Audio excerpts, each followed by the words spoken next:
मला नेहमी वाटतं, चांगलं जेवण बनवण्यासाठी फक्त चांगली रेसिपी पुरेशी नसते, तर योग्य भांडी सुद्धा तितकीच महत्त्वाची असतात. आज मी माझं कुकवेअर कलेक्शन दाखवते. सगळ्यात आधी स्टीलची भांडी. रोज सगळ्यात जास्त वापरली जातात ती ही भांडी. रोजची भाजी, आमटी, कोशिंबीर, दूध गरम करणे, दही लावणे, चहा करणे, अशा प्रत्येक कामासाठी मी स्टीलचीच भांडी वापरते. ही टिकाऊ, सुरक्षित आणि फार काही मेंटेनन्स न लागणारी म्हणून स्टीलचं कुकवेअर सगळ्यात जास्ती प्रॅक्टिकल आहे. ही कास्ट आयरनची भांडी. काही पदार्थ करायला मला कास्ट आयरन शिवाय दुसरा पर्यायच वाटत नाही.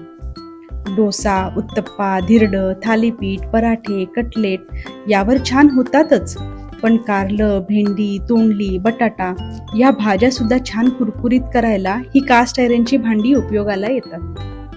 ही वापरून गार झाली की लगेच धुवून कोरडी करायची आणि थोडासा तेलाचा हात फिरवून ठेवायची.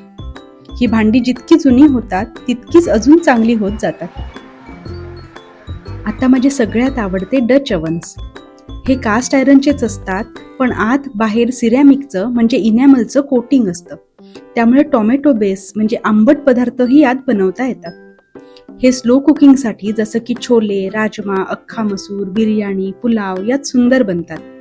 ही भांडी थोडी जड आहेत, पण उष्णता छान टिकवून ठेवतात आणि समान पसरवतात. ही बेकिंगसाठी ओव्हनमध्ये पण वापरता येतात. मेंटेन करणं पण सोपं आहे. थंड झालं की धुवायची आणि मेटलचे चमचे वापरणं टाळायचं, इतकंच. आणि आता मातीची भांडी.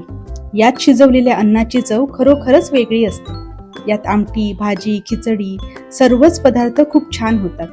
पण या भांड्यांचा मेंटेनन्स थोडा जास्त आहे. नवीन भांडं सीझन करावं लागतं. वापरतानाही रिकामं भांडं जास्त वेळ गॅसवर ठेवून चालत नाही, नाहीतर तडकतं.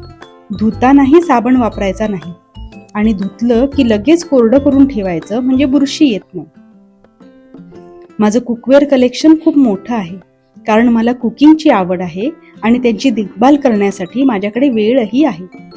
तुम्ही भांडी निवडताना तुमची गरज, किचनमधली जागा, मेंटेनन्ससाठी लागणारा वेळ या सगळ्या गोष्टींचा विचार करूनच भांडी निवडा. कारण योग्य कुकवेअर म्हणजे भरपूर भांडी असणं नाही, तर आपल्या गरजांना योग्य असलेली भांडी असणं.